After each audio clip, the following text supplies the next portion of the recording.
In 1999, the Grolier Club, that esteemed society of bibliophiles, published A Century for the Century, in which were identified 100 books representing the pinnacle of 20th century fine press publishing. Among their number was Weeds and Wildflowers by Armida Maria-Theresa Colt.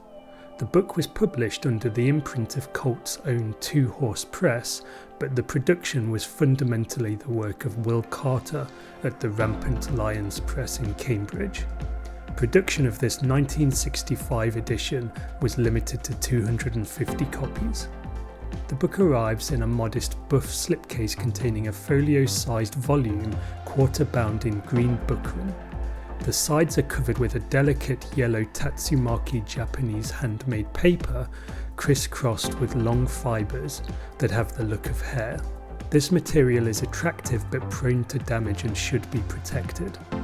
The title is blocked in gilt on the spine, and the binding, which was executed by Mansell of London, is sewn with head and tail bands. Completing the book's physical makeup are sage green end papers with their own fibrous quality and a text block of watermarked original Turkey mill paper. This paper has a coarse texture and feels quite wonderful. The edges of the text block are trimmed. Colt's 54-page essay is an ode to nature's most underappreciated plants, organised into chapters on their history, biology, cultivation, global diversity and culinary use.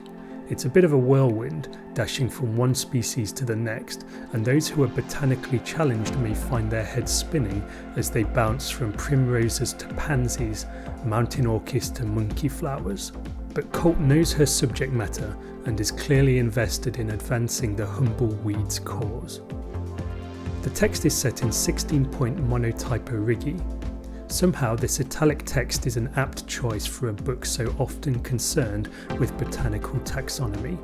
While not as comfortable to read in long paragraphs as Roman type, it sits elegantly enough on the page.